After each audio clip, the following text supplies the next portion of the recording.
ஓம் சரவணபவ. முருகப்பெருமானின் திருப்புகழ் நம்முடைய வாழ்க்கையில் நடக்கக்கூடிய பல சம்பவங்களுக்கு தீர்வை தரக்கூடியதாக அமைந்துள்ளது. அப்படி ஒரு திருப்புகழ் நம்முடைய இன்றைய வாழ்க்கை நிலையினை கூறி அதற்கு தீர்வை முருகப்பெருமானிடம் அருணகிரிநாதர் கேட்கும் விதமாக மிகவும் எளிமையாக 4 வரிகளில் அமைந்துள்ளது. மிகவும் அற்புதமான பாடலாக அந்த திருப்புகழ் அமைந்துள்ளது.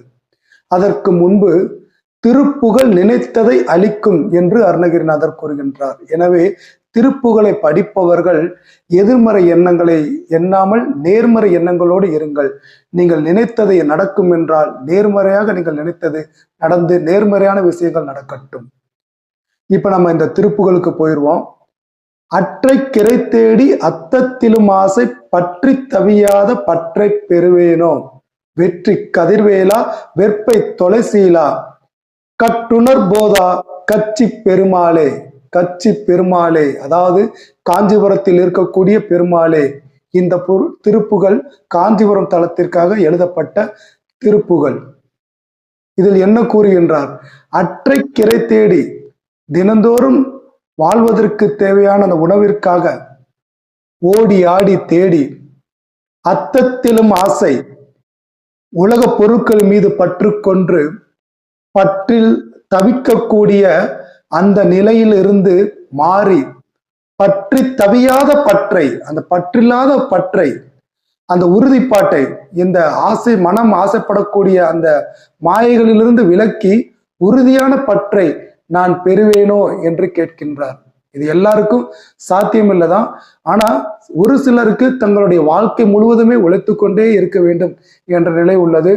தாங்கள் உழைப்பிற்கேற்ற நல்ல ஊதியம் பெற்று நல்ல அந்த பணத்தை நல்ல முறையில் சேமித்து வைத்து பிற்காலத்தில் அவர்கள் தங்களுடைய அந்த மாயைகளிலிருந்து விடுபட்டு இறைவனை தேடி பயணிக்கலாம், ஆலயங்கள் செல்லலாம். அதற்காகவாது இந்த திருப்புகழ் பயன்படட்டும். எனவே அப்படி ஆசைகளில் உழலாமல் பற்றி தவியாத பற்றை பெறுவேன். ஏன்னா அது ரொம்ப தவிப்பை கொடுக்கக்கூடிய ஒரு பற்று.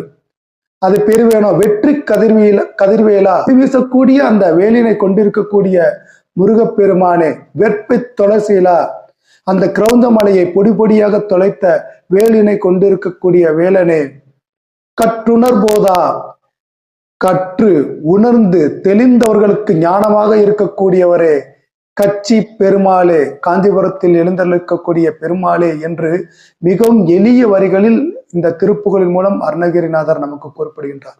இது மட்டுமல்லாமல் திருப்புகழ் நம்முடைய பல்வேறு வாழ்க்கையில் நடக்கக்கூடிய சம்பவங்களை அன்றே அவர் அருகிலிருந்து பார்த்தது போல் பல திருப்புகழ்களை எழுதி நமக்கு அருளியுள்ளார். அவைகளை எல்லாம் படித்து நம்முடைய இன்றைய வாழ்க்கையில் நடக்கக்கூடிய பிரச்சனைகளுக்கு நாம் தீர்வு காணலாம். எனவே உங்களுக்கும் இறைவனுடைய அருளால் நிறை செல்வம் பெற்று உங்களுடைய வாழ்க்கையை மகிழ்ச்சியாக நீங்கள் வாழ வேண்டும். முருகப்பெருமான் அருளால் என்று வேண்டிக் கொள்கின்றேன். நன்றி, வணக்கம்.